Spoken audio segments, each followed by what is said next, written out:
Assalamualaikum warahmatullahi wabarakatuh.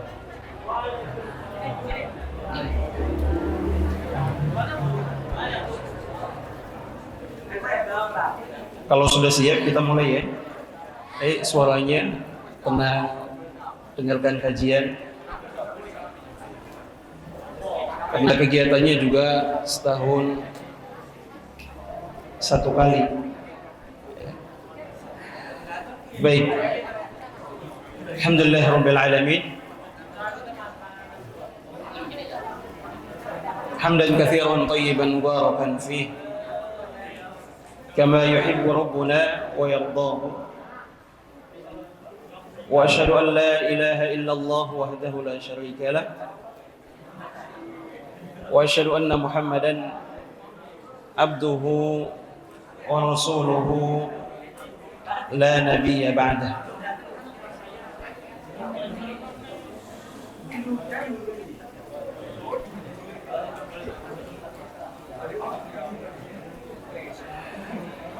Yang saya hormati kepala sekolah SMK Batik 2 dan jajaran Dewan Guru yang juga saya hormati. Kemudian adik-adik sekalian yang juga saya banggakan.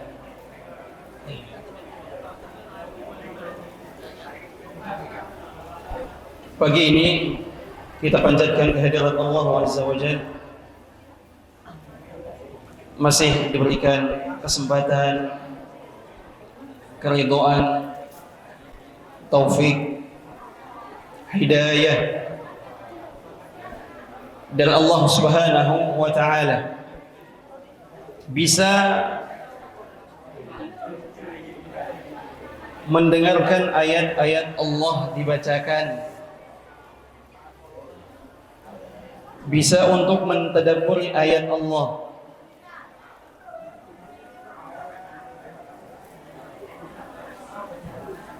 Al-Quran itu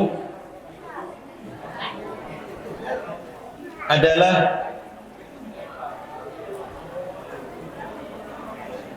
yang paling efektif untuk mentazkiyah jiwa kita. Al-Quran itu yang paling efektif untuk membersihkan jiwa kita.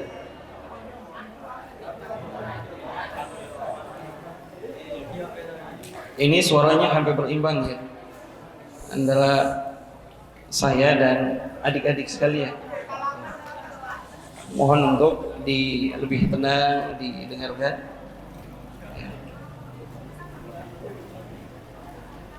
Jadi Al-Quran itu sarana yang paling efektif untuk apa?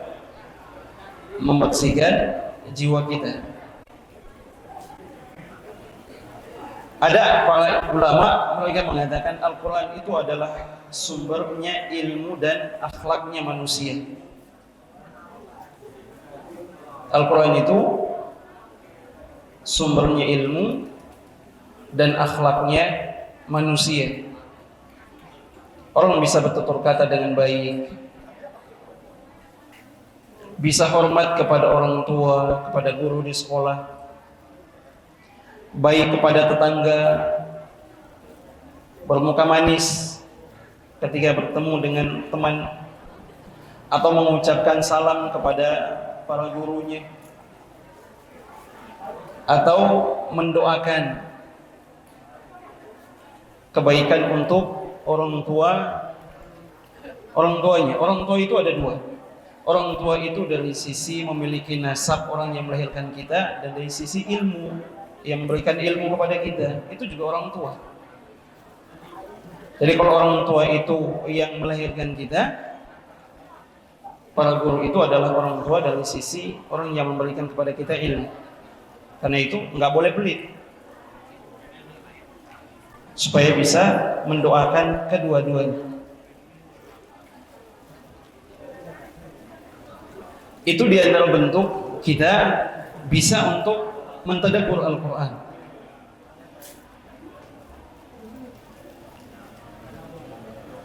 Mukjizat itu apa? Coba ada yang bisa tahu apa itu mukjizat? Coba. Mukjizat itu apa? Yang tahu bisa angkat tangannya kemudian berdiri dan jawab. Silakan. Mukjizat itu apa? Pernah dengar kata mukjizat enggak? Pernah ya? Coba, mukjizat itu apa?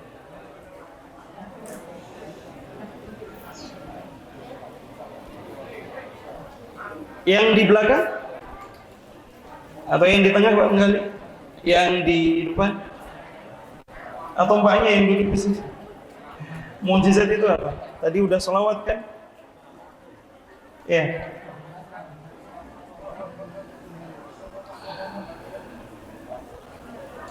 Diingat-ingat nih, nanti saya ulangi lagi pertanyaannya.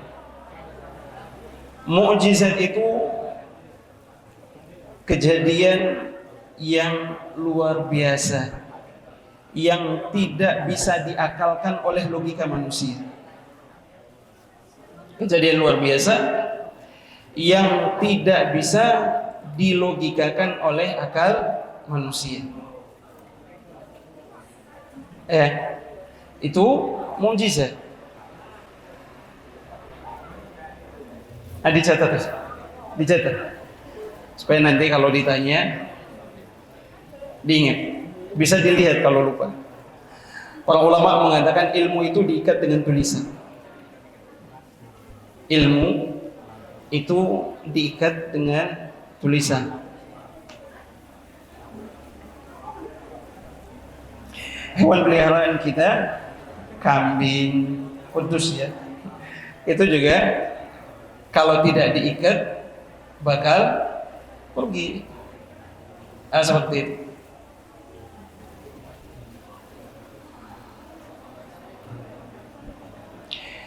Dan mukjizat yang paling besar yang Allah berikan kepada Nabi kita Muhammad sallallahu alaihi wasallam adalah mukjizatul apa? Mukjizatul Al-Quran. Mukjizat berupa Al-Quran. Karena di dalamnya itu Allah mengenalkan siapa dia, apa yang Allah inginkan dari hambanya, perintah apa yang harus manusia itu lakukan, larangan yang tidak boleh untuk mereka kerjakan, yaitu Al-Quran. Di dalamnya juga ada ketentuan-ketentuan. Allah menggambarkan tentang balasan kebaikan dari yang buruk. Kemudian Allah juga menyebutkan tentang kisah-kisah. Allah menyebutkan juga di dalam Al-Quran tentang kisah-kisah. Kira-kira kalian percaya enggak dengan Al-Quran? Percaya ya?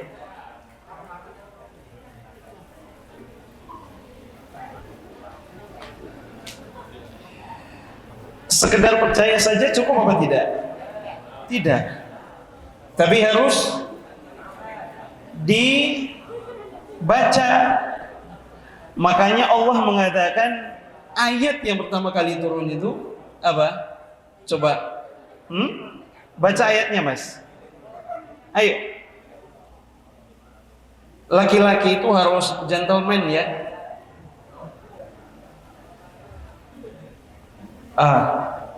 Laki-laki itu harus berani. Siapa yang bisa bacakan ayatnya? Ayat yang pertama kali Allah turunkan kepada Nabi. Di mana itu tempatnya? Coba. Nabi kita ini orang mana sih nabinya? Orang mana Mas?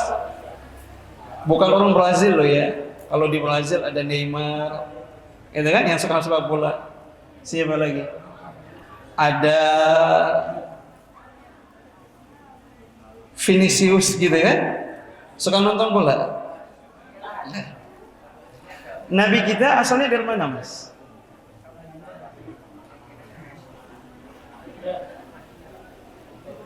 Yang tahu angkat tangannya.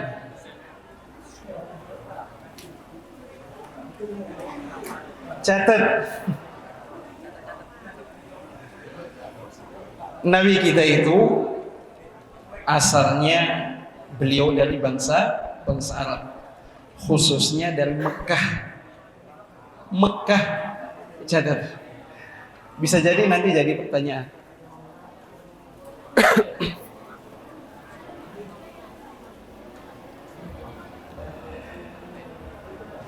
Nabi itu utusan Allah.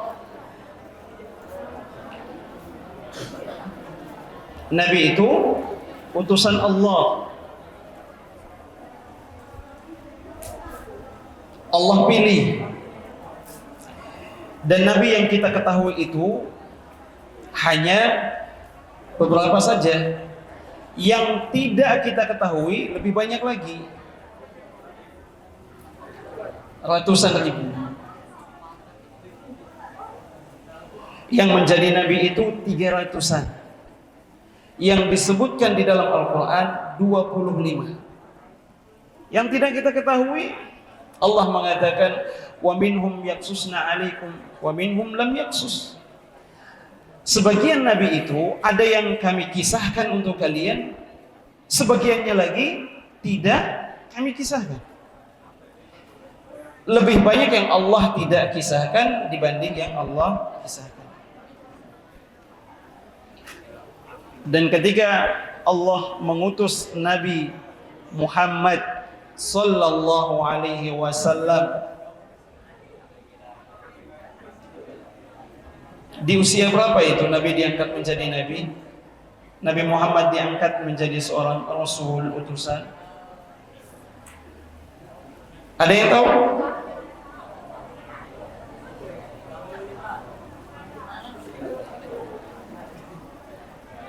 Berapa? Usia 40 tahun. Nih adik-adik ini masih muda. Dan masa muda itu para ulama menyebutkan masa kuat di antara dua kelemahan. Diingat ini ya. Masa muda itu masa kuat di antara dua kelemahan.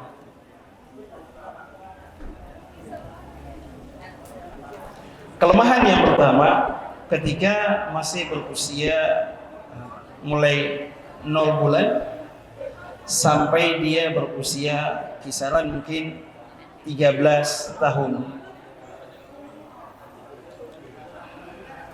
Kelemahan yang kedua, setelah melalui puncak usia dewasa yaitu 40 tahun. Rentangnya cukup jauh. Makanya adik-adik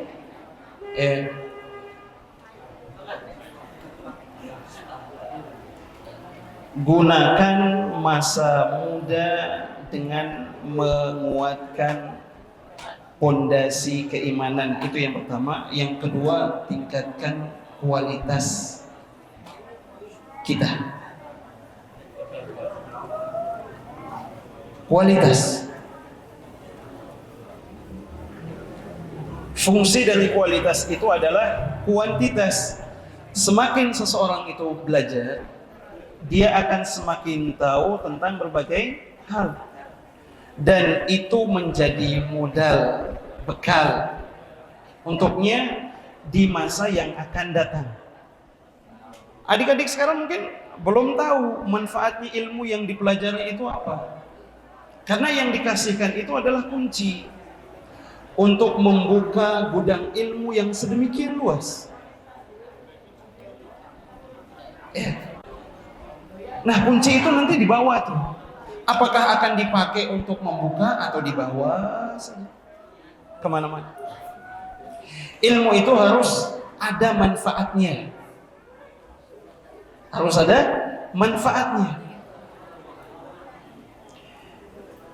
terutama dari sisi spiritual.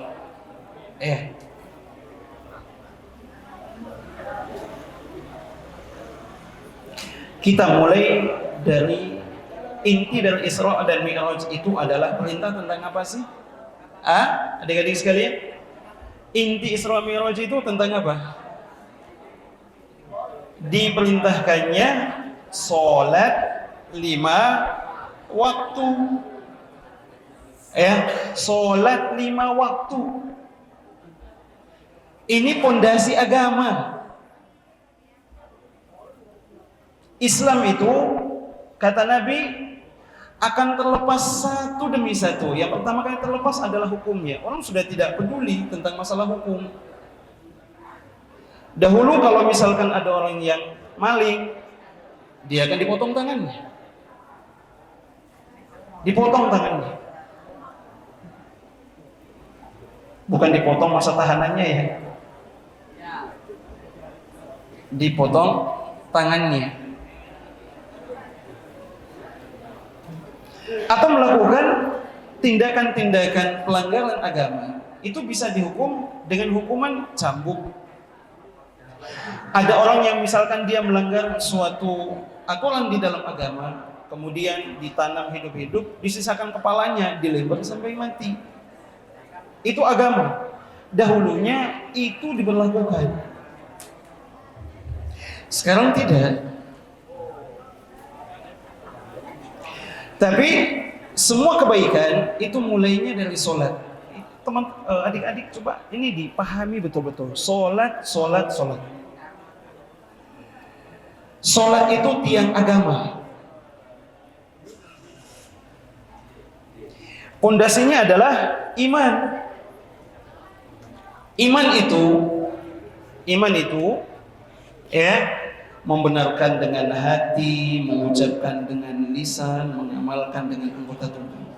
Harus terpenuhi tiga-tiga. Coba diulangi. Iman itu apa tadi? Apa tadi? Iman. Iman itu apa sih? Pernah dengar kata iman dan Islam enggak? Pernah ya? Iman itu apa tadi? Iman itu membenarkan dengan hati, mengucapkan dengan lisan, mengerjakan dengan anggota tubuh. Itu iman.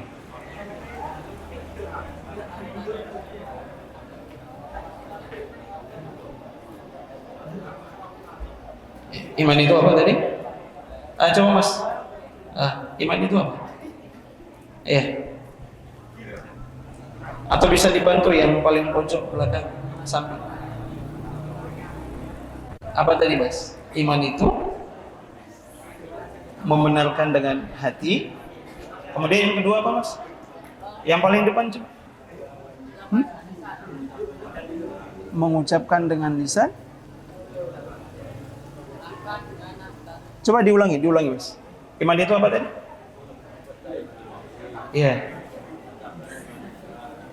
Yang ketiga? Sini. Ada hadiah. Iya. Jadi iman itu apa tadi Mas? Membenarkan dengan hati, mengucapkan dengan lisan kita, kemudian mengamalkan dengan anggota. Kalau sekedar mengimani saja, membenarkan dengan hati, iblis itu apa dia tidak meyakini bahwa Allah itu adalah Tuhannya? Yakin betul. Iblis itu tahu bahwa Allah Tuhannya itu adalah yang telah menciptakan dia.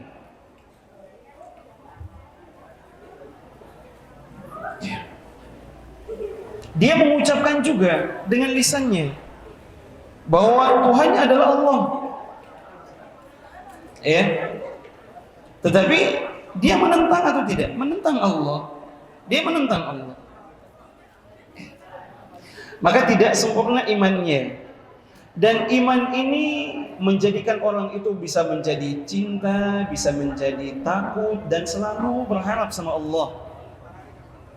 Iman itu menjadikan orang itu takut kepada Allah, menjadikan dia senantiasa berharap kepada Allah, senantiasa menjadikan dia apa tadi yang ketiga?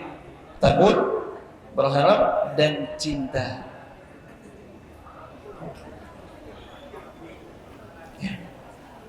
Kita harus lebih mendahulukan cinta kita kepada Allah ketimbang cinta kita kepada orang tua kita, kepada diri kita sendiri. Harus mengutamakan Allah. Makanya ketika sudah diucapkan hayya 'alas shalah, ayo salat. Jin kalau mendengar muadzin mengumandangkan adzan, lari dia, kata Nabi.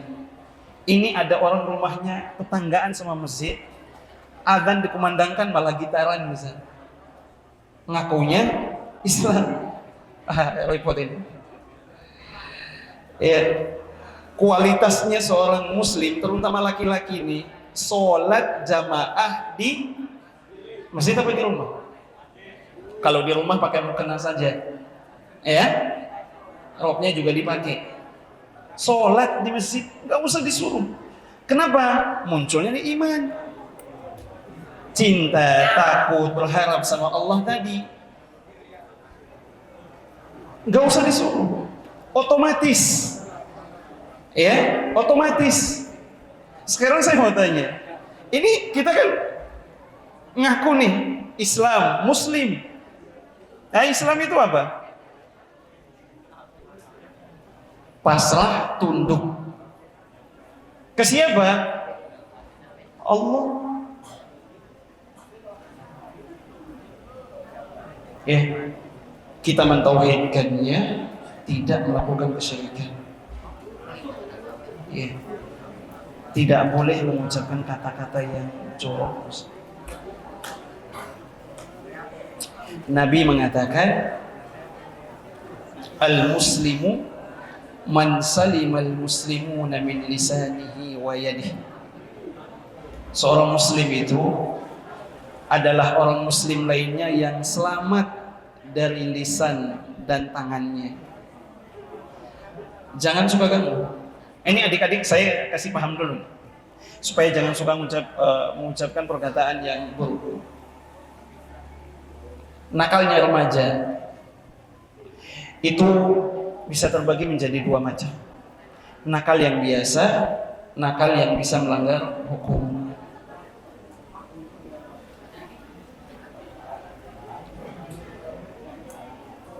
Nakal yang biasa dan nakal yang melanggar hukum.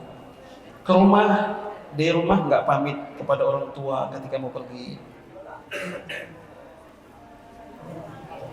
Bolos sekolah, keluyuran nggak jelas, menyia-nyiakan waktu, suka game online, menyia-nyiakan waktu, ya. Atau sampai pada tingkatan dia mungkin berantem sama temannya. Tapi tindakan kenakalan remaja yang sampai bisa melanggar hukum banyak. Judol, Mas, judol apa Mas? Judi online. Kemudian mabuk-mabukan, melanggar hukum. Judi, melanggar hukum, ya. Yang lebih parah lagi, melanggar hukum di dalam syariat, meninggalkan sholat dengan sengaja.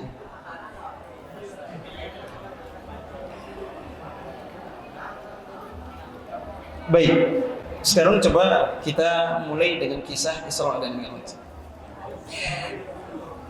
Adik-adik sekalian,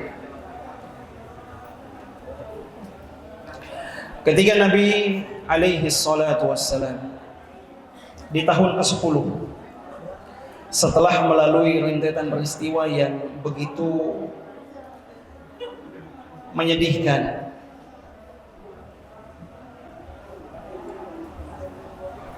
ditinggal mati oleh Abu Thalib, pamannya. Diingat-ingat nih, dicatat. Abu Thalib pamannya Nabi. 3 hari kemudian wafatlah Khadijah radhiyallahu anha, istrinya Nabi. Ya. Khadijah bintu Khuwailid, istrinya Nabi. Dalam usia 65 tahun, sedangkan Nabi berusia kurang lebih 50 tahun.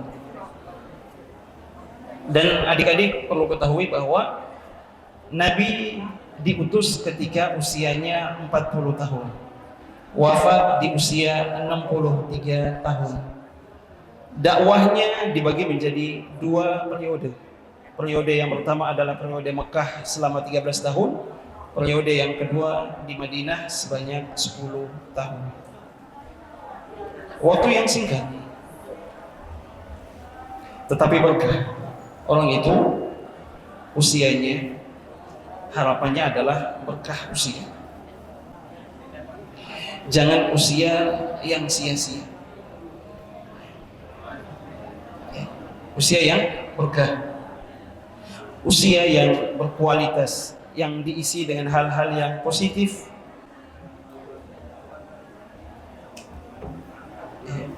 yang bisa membersihkan hati, membaguskan pandangan kita, mendengarkan hal-hal yang baik, tidak mengucapkan kecuali kalimat-kalimat thayyibah. Kalau buat dosa atau buat kesalahan, mengucapin astagfirullah, istighfar sama Allah. Jadi saat itu ketika Nabi ditinggal wafat oleh 2 orang yang paling beliau cintai, maka mulailah orang Quraisy, kaumnya Nabi, mereka semakin mengganggu Nabi alaihi salatu wassalam, sampai Rasulullah sallallahu alaihi wasallam pergi ke Taif, sebuah tempat di utara Mekah, dataran tinggi yang sejuk, lagi hijau. Penduduk Taif dikenal dengan anggurnya yang istimewa. Maka pada waktu itu Rasul sallallahu alaihi wasallam berangkat, lalu kemudian beliau mendatangi pemimpin dari kabilah Taif. Kalau saya tidak salah namanya Abdul Yalain. Kemudian Nabi alaihi salatu wassalam mengajak mereka untuk masuk ke dalam Islam, tetapi dia mengatakan, wahai Muhammad, kalau seandainya Allah memang menjadikan engkau seorang nabi, niscaya kiswahnya Ka'bah, kain penutup Ka'bah itu telah disobek. Tidak percaya dia. Ada riwayat lagi mengatakan, sungguh engkau tidak layak untuk menjadi seorang nabi. Ada riwayat lagi yang mengatakan, saya tidak ingin mendengarkan perkataanmu, karena kalau seandainya engkau benar di dalam menyampaikan ini, maka engkau adalah suatu ancaman buat kami. Tapi kalau seandainya engkau adalah seorang pembohong, sudah benar, saya tidak berbicara denganmu. Ini tanggapan pemuka Taif terhadap dakwahnya Nabi alaihi salatu wassalam. Kemudian kata Nabi alaihi salam, kalau demikian kalian tidak menerima dakwahku, maka jangan ceritakan kisahku kepada Quraisy. Dan ini menjadi fikihnya tersendiri, teman-teman, adik-adik sekalian. Kalau ada orang yang menyampaikan sesuatu, tidak semua kabar itu harus diceritakan. Apalagi kalau sampai terjadi ghibah, suka membicarakan aib orang lain. Hendaknya setiap kita itu sibuk dengan dirinya sendiri. Cerminlah. Sebagian para ulama mereka mengatakan Kita ini kalau seandainya kesalahan kita itu ibaratnya bau, ada bau yang menandakan kalau kita itu berbuat salah, niscaya kita akan malu untuk duduk dengan manusia. Karena kesalahan ini sangat banyak, beragam. Ada yang salah di dalam permasalahan sholat, ada yang bersalah di dalam kebohongan, lisan yang tidak jujur misalkan. Ada yang selalu membentak orang tuanya, dan ini na'udzubillah, berangkatnya itu karena dia menyia-nyiakan sholat. Keburukan yang dilakukan oleh kita itu sebenarnya pangkal permasalahannya itu ada pada sholat.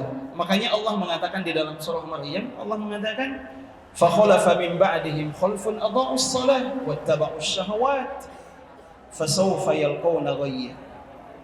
Akan datang nanti suatu kaum, suatu kelompok, golongan yang mereka itu karakternya adalah menyia-nyiakan sholat. Ini di garis bawah ini, menyia-nyiakan sholat, bukan meninggalkan sholat. Dia menyia-nyiakan sholat. Allah hayyalas sholat. Nanti dulu, masih sibuk, masih asik nge-game. Orang yang beriman itu ketika datang panggilan Allah, dia tinggalkan semua. Dia tinggalkan. Dia tinggalkan. Datang ke masjid, sholat sama jamaah kaum muslimin, dia sholat. Ya kata Allah, karakter mereka itu adalah adha'us shalah, menyia-nyiakan sholat.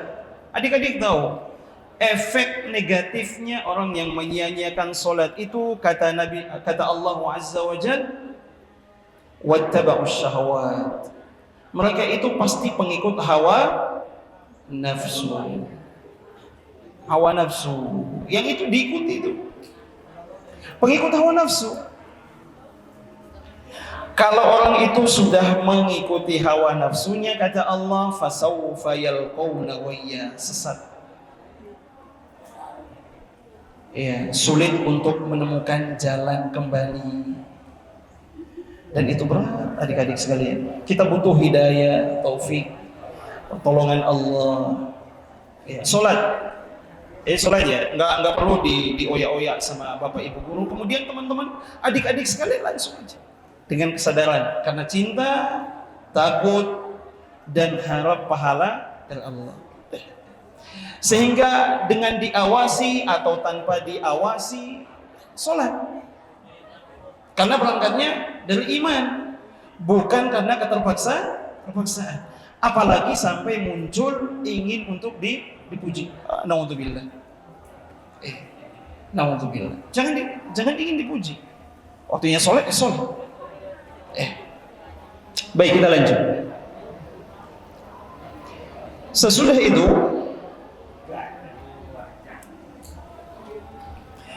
ketika Nabi alaihi salatu wassalam ditolak di Taif, lalu pemuka-pemuka Taif memerintahkan anak-anak kecil, budak-budaknya untuk melempari Nabi. Dilempar sampai Zaid bin Harithah, anak angkatnya Nabi. Siapa anak angkatnya Nabi tadi? Dengar enggak Mbak tadi? Siapa anak angkatnya Nabi? Anak angkatnya Nabi tadi siapa? Zaid bin Harithah. Catat. Nanti siapa tahu ada soal. Udah dicatat. Bawa buku tapi enggak bawa pulpen. Bawa. Alhamdulillah. Zaid bin Harithah. Jadi ketika beliau dilempari, maka Zaid ini melindungi Nabi sampai terkena kepalanya, badannya penuh luka. Lalu Nabi alaihi salatu wassalam berlindung di sebuah kebun anggur miliknya pemuka Quraisy, namanya Utbah dan Syaibah. Namanya Utbah dan Syaibah. Ketika melihat kondisi Nabi yang demikian, timbul rasa kasihan di dalam hati pemilik anggur ini, Utbah dan Syaibah. Lalu dia mengatakan kepada budaknya, antarkan anggur kepada laki-laki itu. Padahal mereka sangat mengenal siapa itu. Ya. Maka kemudian datanglah budak itu, namanya Adas. Adas. Ketika dia menyerahkan anggur kepada Nabi SAW, Nabi mengambilnya, kemudian Nabi mengatakan Bismillah. Ini menjadi fikih lagi. Kalau mau makan, minum, hendaknya membaca. Jangan pelit-pelit, jangan bakhil. Minum, makan, itu ada aturannya. Kita dahulukan dengan membaca basmalah, menggunakan tangan kan.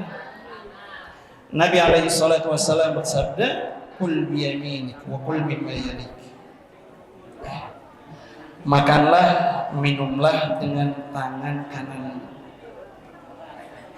Gelas yang kita pakai makan, kalau misalkan makan itu kemudian kita gunakan tangan kita, lalu tangan ini misalkan terkena lauk, lalu kotor misalkan, kita lihat gelas yang akan kita pakai untuk minum ini, kita lebih eman gelas ini dikotori oleh tangan kita, sehingga menggunakan tangan apa? Tangan sebelah kirinya yang kita pakai minum. Boleh apa tidak? Jangan. Harus menggunakan tangan kanan. Kanan ya Mas ya? Kanan. Ya. Menggunakan tangan. Lalu ketika Nabi sedang di dalam kebun anggur membaca basmalah, kemudian Adas mengatakan, sesungguhnya bacaan yang engkau ucapkan itu bukanlah bacaan yang dikenal oleh orang-orang Taif. Ya. Maka Nabi tersenyum kemudian mengatakan, siapa namamu, dari mana engkau berasal? Dia mengatakan, saya Adas, saya datang dari suatu tempat namanya Ninau, di suatu tempat di negeri Irak. Kemudian Nabi mengatakan, sesungguhnya di sana ada seorang laki-laki yang soleh lagi mulia, namanya Yunus bin Matta. Siapa nak Yunus ini? Yunus siapa Yunus? Nabi bukan?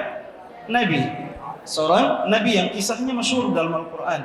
Beliau ditelan oleh seekor ikan yang sangat besar karena pergi meninggalkan kaumnya. Singkat cerita, kembalilah Nabi SAW ke Mekah. Kemudian Allah apakah membiarkan hambanya yang paling dia kasihi di dalam kesedihan? Tentunya tidak. Maka Allah memerintahkan Jibril alaihi salam mendatangi Nabi sallallahu alaihi wasallam.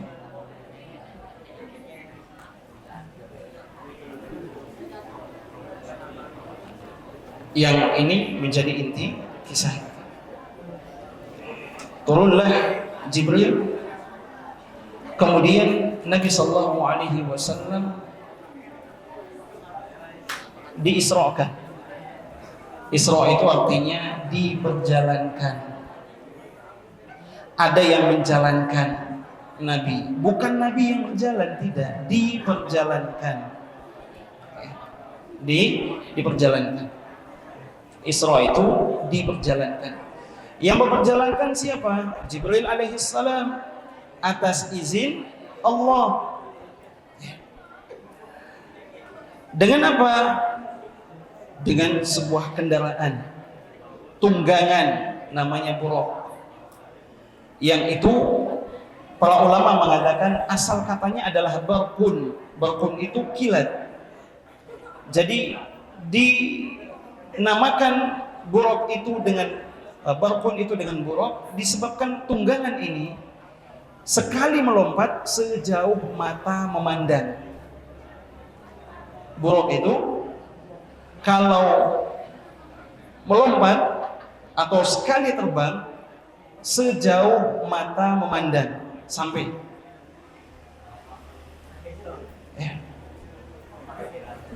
Diperjalankan dari mana? Masjidil Haram ke Masjidil Aqsa. Di mana Masjidil Aqsa, Mas? Siapa yang tahu? Masjidil Aqsa itu di mana? Masjidil Aqsa. Ada yang tahu Masjidil Aqsa? Mana Mas? Angkat tangannya. Jauh. Di mana? Yakin Palestina? Masjidil Aqsa, jangan dibalik. Yakin? Yakin enggak? Yakin sini. Iya betul. Di mana tempatnya? Palestina. Selain. Ya. Masjidil Aqsa itu di Palestina.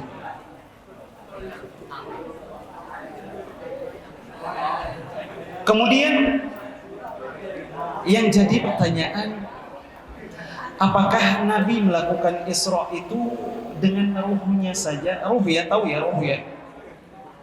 Ya. Atau dengan jasadnya sekaligus? Soalnya kejadian ini bukan kejadian biasa loh. Ada orang yang melakukan perjalanan dalam waktu yang sangat singkat dengan menempuh jarak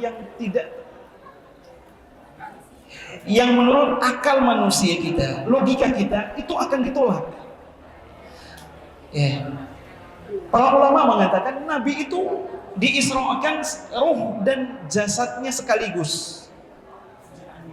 Ruh dan jasadnya. Karena kalau seandainya Nabi hanya mengatakan dia mimpi atau hanya dengan ruhnya saja, kaumnya ini nggak bakal menentangnya. Tidak bakal menentangnya.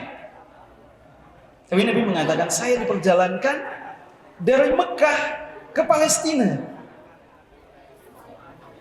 Allah mengatakan di dalam ayat yang pertama di dalam surat Al-Isra, Subhanalladzi asra bi'abdihi laylan.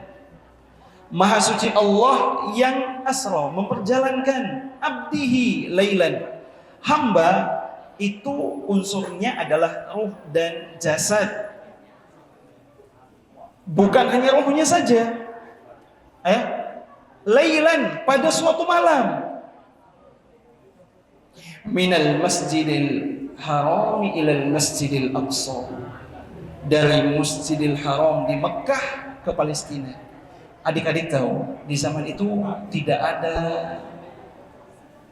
pesawat, tidak ada mobil, tidak ada kendaraan motor mesin, tidak ada.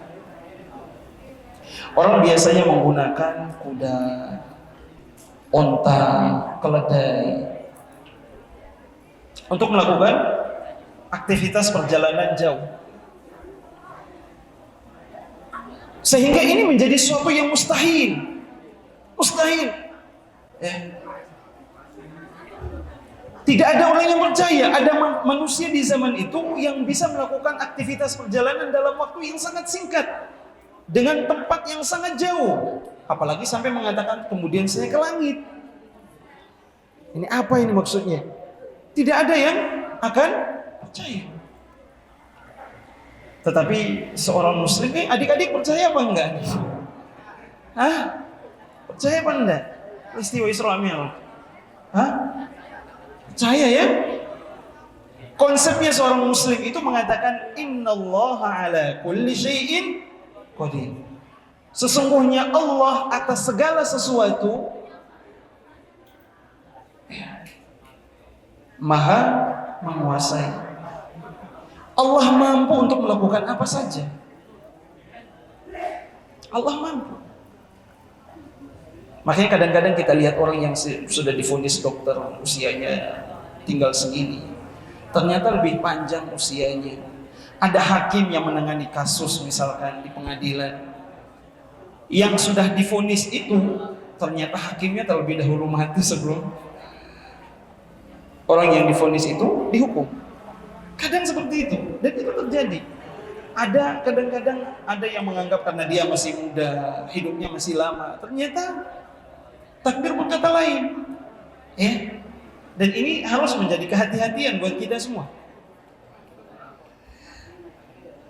Supaya bijak di dalam memaksimalkan dan memanfaatkan umur yang kita miliki. Bijak di dalam memanfaatkan umur dan waktu yang kita miliki. Saya ulangi teman, adik-adik sekalian. Bijak di dalam memanfaatkan umur dan waktu yang kita miliki supaya hidup kita itu berkualitas. Ya, berkualitas.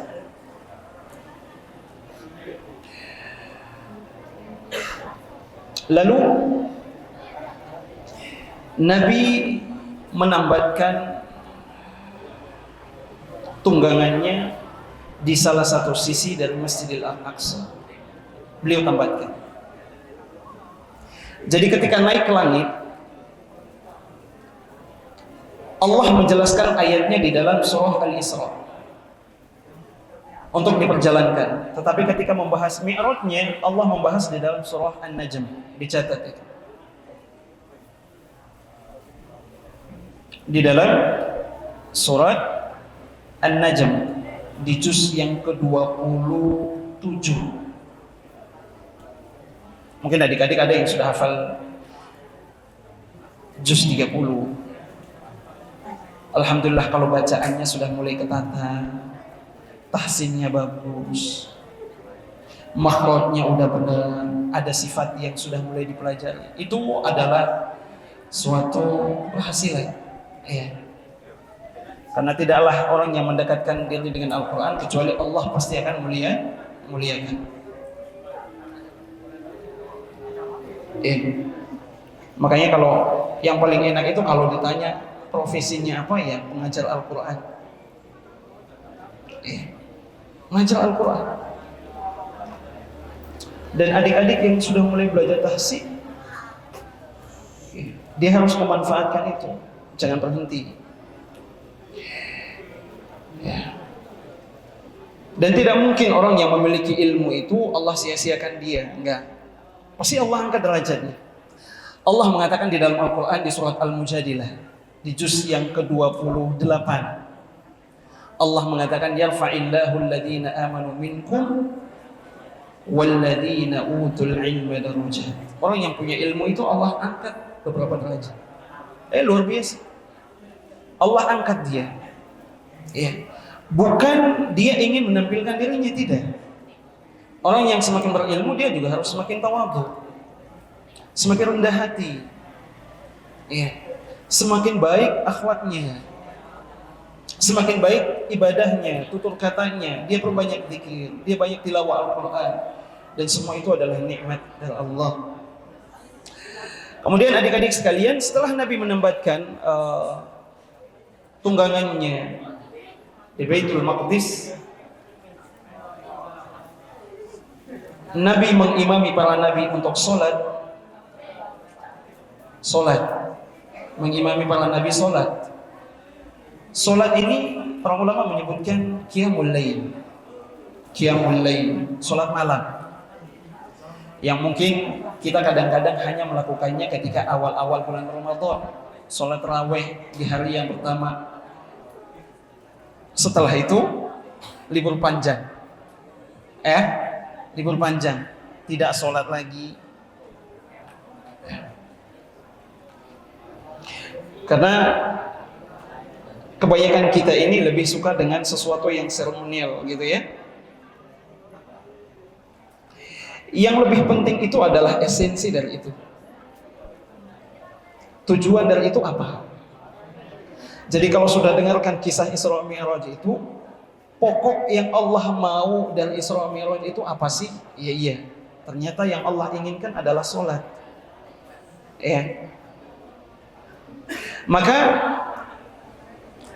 Nabi dibawa menuju ke langit. Ya, Nabi dibawa menuju langit.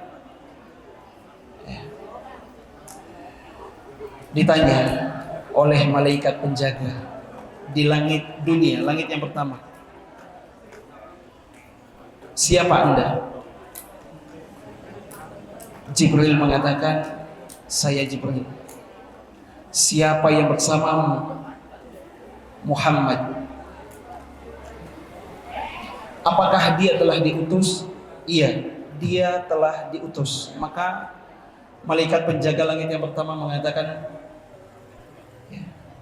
mengucapkan salam kepada Nabi. Kemudian dia mengatakan, sesungguhnya sebaik-baik kedatangan hari ini adalah kedatanganmu. Ini menjadi pemahaman juga bagi kita adik-adik sekalian, bahwa para malaikat, makhluk yang menempati langit, mereka itu tidak mengetahui sesuatu yang gaib. Buktinya ketika Nabi naik, mereka nggak tahu. Sebagaimana kita juga tidak tahu apa yang terjadi di langit. Ya, kita juga tidak tahu. Tetapi mereka merasa senang dengan kedatangan Nabi. Harusnya kita umatnya Nabi alaihi salam lebih senang lagi dengan kedatangan Nabi alaihi salatu wassalam. Lalu Nabi berjumpa dengan siapa di langit yang pertama? Nabi Adam. Nabi Adam mengucapkan, malaikat mengatakan, wahai Muhammad, itu bapak mengucapkan salam kepadanya. Lalu Nabi mengucapkan salam, Nabi Adam mengatakan, selamat datang anakku yang soleh dan Nabi yang soleh. Nabi siapa tadi? Nabi? Kok Idris mas jauh sekali. Nabi siapa mbak? Ini paling dekat. Nabi Adam. Nah, karena jawabannya banyak yang jawab, nggak jadi dikasih.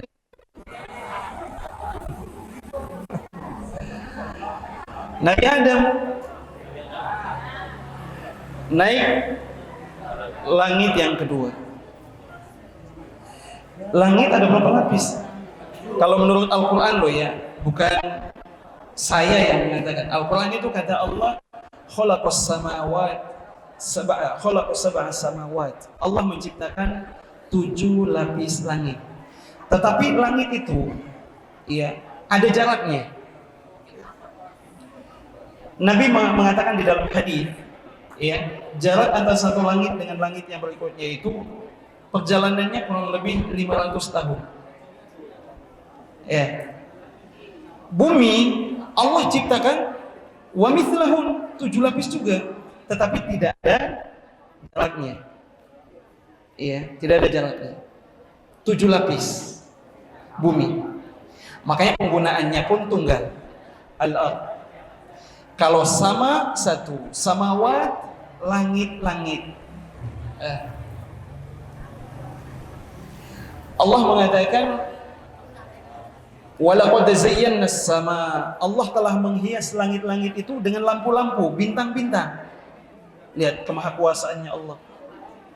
Ternyata Allah menghiasi langit, kemudian memiliki jarak. Di setiap langit itu ada penjaganya. Betapa besar kekuasaan Allah itu. Yang kalau orang menghayati dengan seksama, jangankan langit ya, hanya untuk mentadabburi bagaimana dia diciptakan saja, dia merasa, ya Allah, ternyata Allah itu luar biasa. Belum alam semesta dengan semua galaksinya. Yang kita tahu paling Jupiter, Neptunus, apa lagi? Mars, hanya itu. Dan itu pun hasil penelitian manusia yang sangat terbatas dengan akal dan juga alat. Bayangkan dengan Allah bisa mengkondisikan alam semesta. Makanya dikatakan Rabbul Alamin. Kita mengucapkan setiap hari Alhamdulillahirabbil alamin. Segala puji bagi Allah, Tuhan semesta alam. Rabb itu dia adalah pencipta, pengatur. Dia Allah yang menciptakan, yang mengatur alam semesta. Tidak ada sesuatu pun yang terjadi kecuali atas izinnya. Sampai para ulama mengatakan insya'a yakun wa illam yasha' lagi. Kalau Allah menghendaki terjadi, kalau tidak ya sudah. Mau diupayakan seupaya yang paling maksimal, tidak bakal terjadi.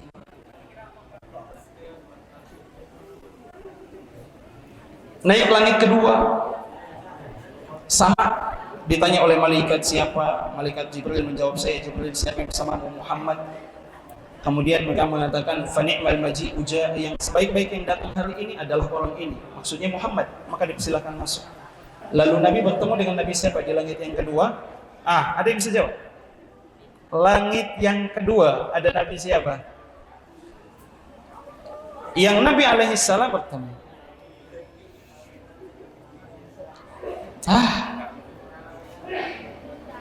Nabi Isa dan Nabi Yahya. Ingat-ingat, Nabi Isa dan Nabi Yahya. Jibril mengatakan, fasallim alaihi. Ucapkan salam untuk keduanya. Maka Nabi mengucapkan salam. Mereka mengatakan, marhaban bi akhin salih wa nabiyyin salih. Selamat datang saudara yang saleh dan nabi yang saleh. Karakternya Nabi itu adalah Nabi yang soleh. Hendaknya umatnya juga menjadi soleh atau soleh. Jangan jadi toleha. Soleh, ya, soleh. Soleh itu yang bisa memberikan kemaslahatan untuk dirinya dan orang lain. Kemaslahatan rohani. Itu yang terutama. Naik lagi ke langit yang ketiga, ketemu lagi dengan malaikat, diucapkan dengan sama ucapan yang sama. Ketemulah Nabi alaihi salam dengan Nabi siapa? Nabi Yusuf alaihi salam. Kata Nabi alaihi salam, fa innahu syatrul hasan, sungguh dia diberikan setengah ketampanan. Ada orang yang Allah kasih setengah ketampanan, setengahnya lagi dibagi-bagi. Maka tampan dan cantik ini urusan fisik, dan itu adalah fitnah, ujian buat laki-laki dan juga buat perempuan.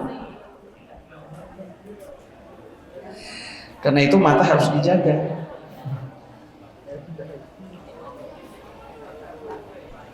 Mata harus dijaga. Laki-laki menjaga dari melihat wanita yang bukan mahramnya. Wanita menjaga dari melihat kepada laki-laki yang bukan mahram. Nah, ini ujian ini.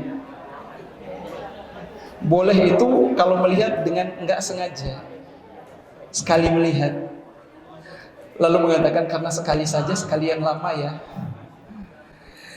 Bukan seperti itu konsepnya. Kalau sudah melihat, ya, maka dengan sekali pandangan itu dia akan merasa terfitnah. Ya sudah, tundukkan pandangannya. Terfitnah atau tidak terfitnah.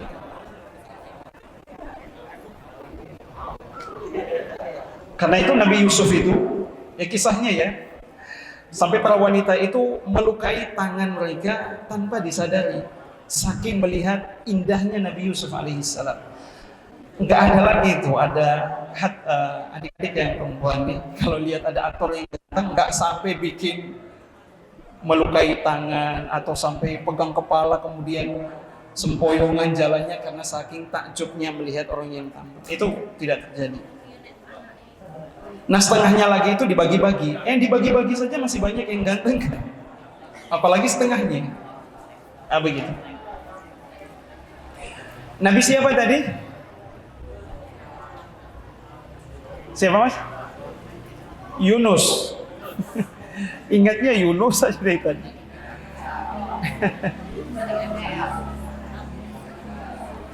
Nabi siapa yang paling ganteng?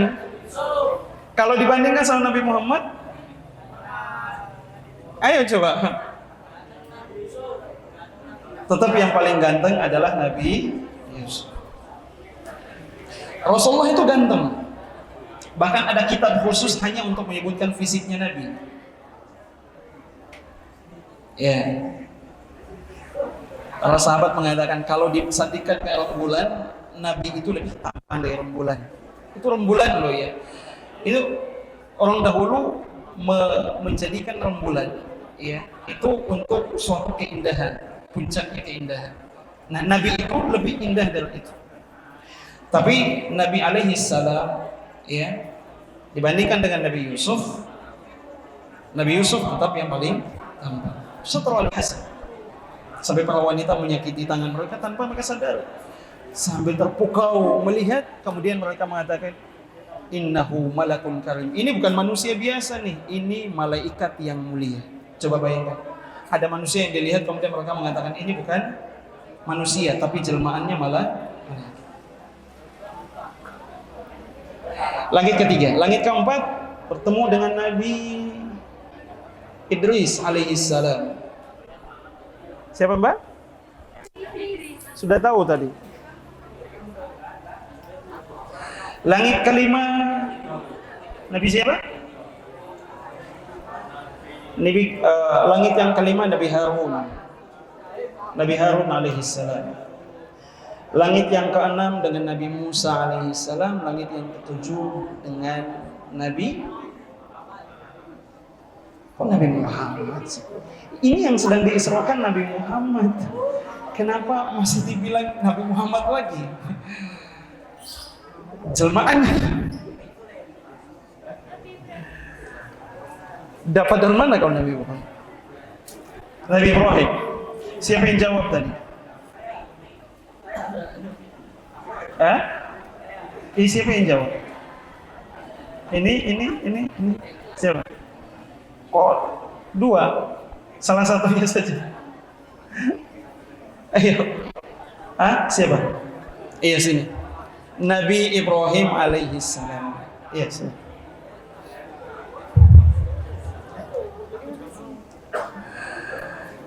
Langit yang ketujuh. Lalu kemudian Nabi melihat Nabi Ibrahim bersandar di Baitul Ma'mur. Baitul Ma'mur itu ibaratnya adalah Ka'bahnya para penghuni langit, para malaikat. Yang setiap harinya, kata Nabi alaihissalam, masuk di dalam Baitul Ma'mur itu 70.000 malaikat setiap hari. Allahu Akbar. 70.000 malaikat setiap hari bergantian masuk di dalam Baitul Ma'mur. Ya. Ini langit. Lalu kemudian Nabi dinaikkan ke Sidratul Muntaha. Sidr itu pohon.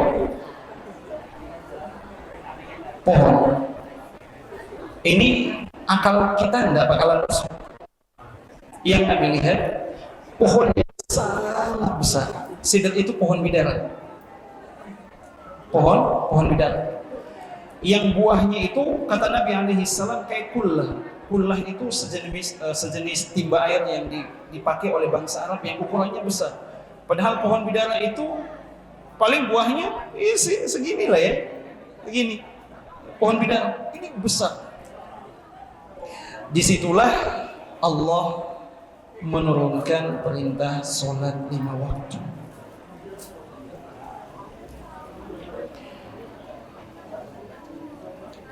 Jumlahnya 50 kali sholat. Allahu Akbar. 50 kali sholat. 5 waktu aja kita udah keteteran kayak gini kan? Apalagi 50. 50 kali sholat. Turunlah Nabi alaihissalam. Iya, dalam satu hari. 50 kali dalam satu hari. 50 kali. Adik-adik bisa bayangkan kalau itu Nabi nggak ketemu dengan Nabi Musa. Ketika Nabi turun di langit yang ketujuh, Nabi Ibrahim tidak mengucapkan apa-apa. Turun ke langit yang keenam, Nabi Musa mengatakan, apa yang telah Allah perintahkan atas wahai Muhammad?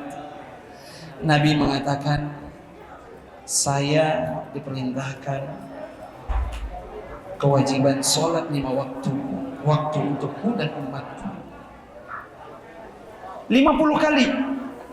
Maka Nabi Musa mengatakan, sungguhnya kau umatmu tidak akan mampu. Saya sudah punya pengalaman mengurusi Bani Israel dahulu. Kembali. Maka kembali, ketemu dengan Allah mengatakan, minta untuk diringankan. Akhirnya menjadi 45, diturunkan lagi 40. Sampai berbolak-balik Nabi antara Nabi Musa dengan Allah, Nabi Musa dengan Allah. Sampai tinggallah perintah itu menjadi 5 kali dalam satu hari, sehari semalam. Ya. Tapi yang 5 ini pahalanya seperti 50. Allah kurangi angkanya, tetapi kualitas pahalanya tetap sama, kuantitas pahalanya tetap sama, 50. Ya, rugi makanya kalau orang yang nggak sholat itu, ya, rugi. Lalu kemudian setelah itu Nabi turun ke Masjidil Aqsa, kemudian diisro'akan lagi ke Masjidil Haram. Kisahnya Isra seperti itu. Ya, ketika Nabi mengisahkan itu, Abu Jahal,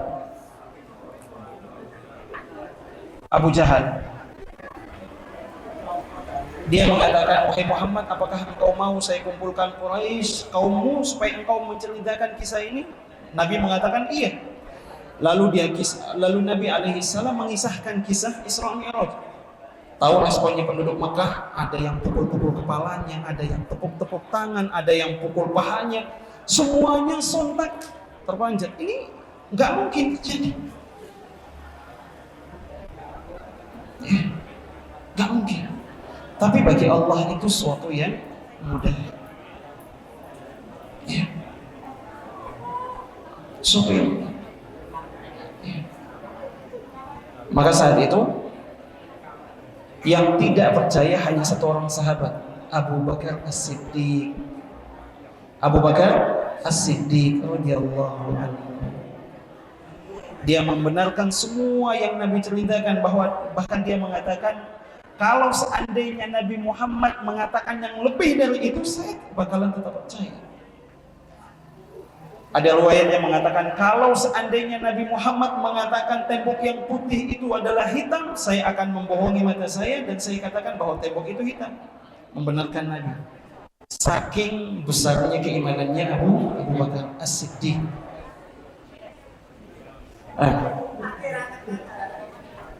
Coba ini, yang bawa Nabi Muhammad malaikat siapa tadi? Malaikat siapa yang bawa Nabi Muhammad peristiwa Isra Mi'raj? Jibril alaihi salam. Jibril alaihi salam. Diisrokan dari mana ke mana? Diisrokan dari mana ke mana?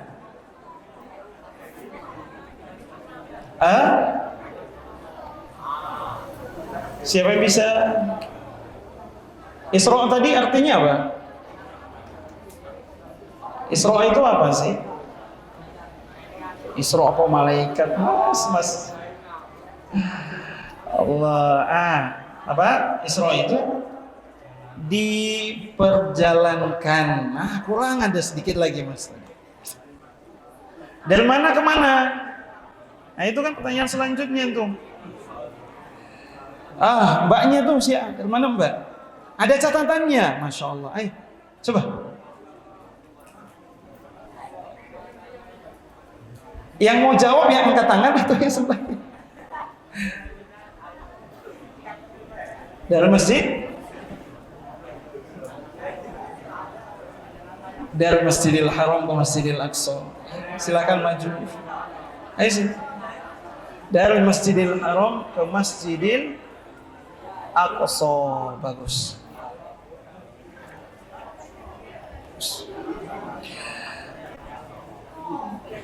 Langit yang kedua, ada malaikat siapa?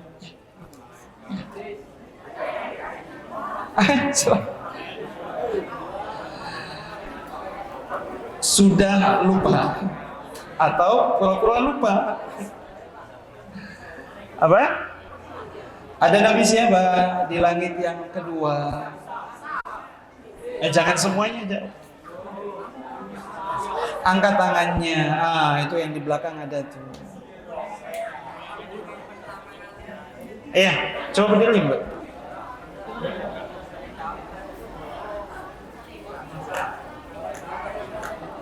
Nabi Isa dan Nabi Yahya. Silakan ke depan.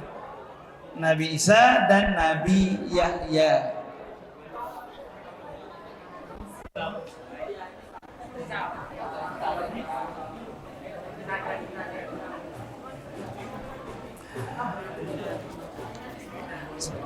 Sebabnya Nabi diisrokan kenapa?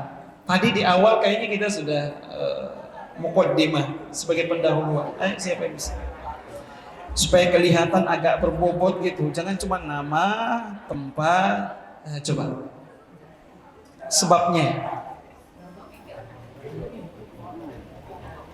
Jangan cuma lihat saja. Dipikir coba.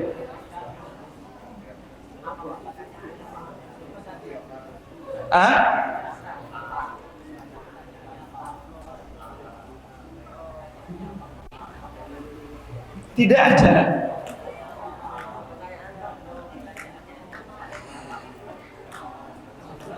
Sebab Nabi di Isra Mi'rajkan kenapa?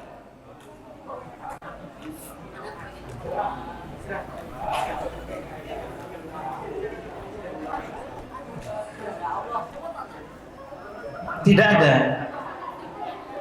Iya sudah kita baca. Sudah dibatalkan. Sebabnya tadi apa? Karena Nabi diliputi dengan berbagai cobaan. Nah, cobaan ini apa saja? Lebih spesifik kan ya?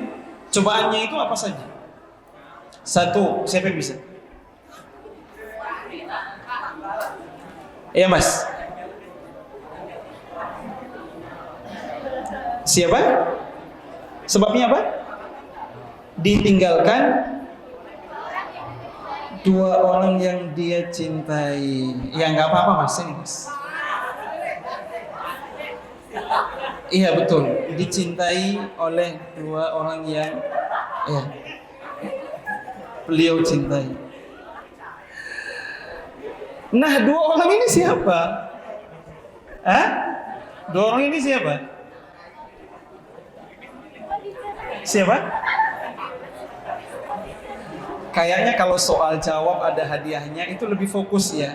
Buat tadi Papa ngomong panjang lebar itu kayaknya ngobrol itu. Iya, mbaknya. Siapa? Khadijah dan Abu Thalib. Maju. Khadijah dan Abu Thalib. Gus.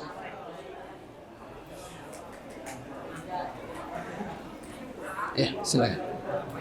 Ya. Baik. Lanjut nggak nih? Selesai ya?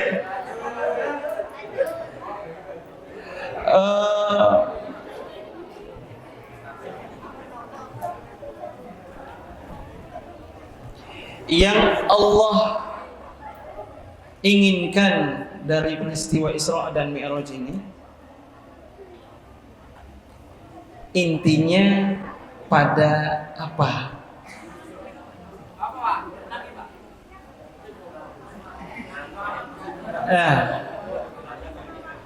Sholat 5 waktu. Silakan maju. Silakan maju.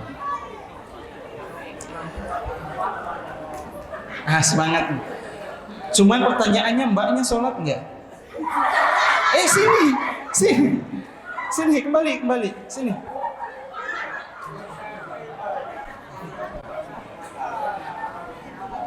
Balik sini ke sini. Ya, jangan dijawab di sini, tapi nanti dilakukan. Iya.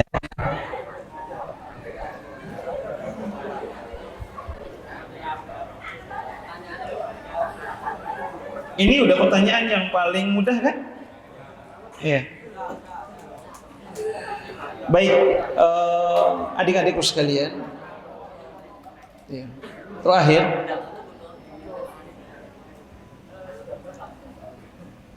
beberapa hal yang mungkin bisa kita dapat dari peristiwa Isra dan Mi'raj itu adalah yang pertama, bahwa dunia ini adalah tempat ujian. Orang mau naik kelas, dia harus melalui tahapan ujian. Ya dunia juga seperti itu. Ya. Apapun yang kita hadapi, masalah sepelik apapun itu, tetap harus kuat. Karena kita memiliki Allah yang maha kuasa. Allah itu penyayang, Allah itu rahim, Allah itu ar-razzaq, maha memberikan rezeki. Harus yakin itu. Yang penting dari semua itu adalah menjaga hubungan dengan Allah dengan sebaik-baik hubungan. Manusia ini kalau dia cinta sama seseorang, ada sebabnya.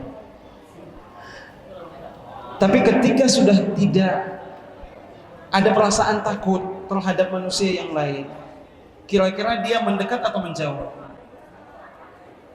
Manusia kalau sudah takut sama manusia yang lain, dia mendekat atau menjauh?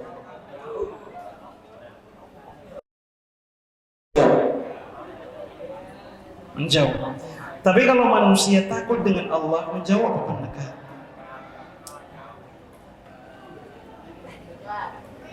Takut dengan Allah, menjauh atau mendekat? Mendekat. Karena itu, dekatkan diri kepada Allah. Jaga sholat 5 waktu kita, adik-adik sekalian. Sholat itu fondasi di dalam agama kita. Perbaiki kualitas, ya, dapat ilmu itu diamalkan. Bakti kepada orang tua, hormat kepada para guru. Ya. Jangan melakukan sesuatu yang negatif, ya,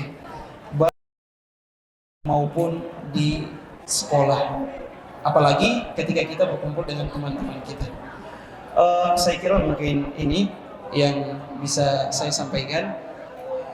Mudah-mudahan yang sedikit ini bisa bermanfaat untuk kita semuanya, dan kita memohon kepada Allah supaya Allah memberikan kepada kita bimbingan selalu di atas jalan yang lurus, menjadi orang yang benar, ya, senantiasa berbakti kepada kedua orang tua, melaksanakan sholat dimanapun kita berada, diawasi atau tidak diawasi oleh manusia. Semua kebaikan itu kita lakukan dengan ikhlas. Baik, kita tutup dengan doa kafaratul majlis. Subhanallahumma wa bihamdik, asyhadu an la ilaha illa anta, astaghfiruka wa atubu ilaik. Assalamualaikum warahmatullahi wabarakatuh.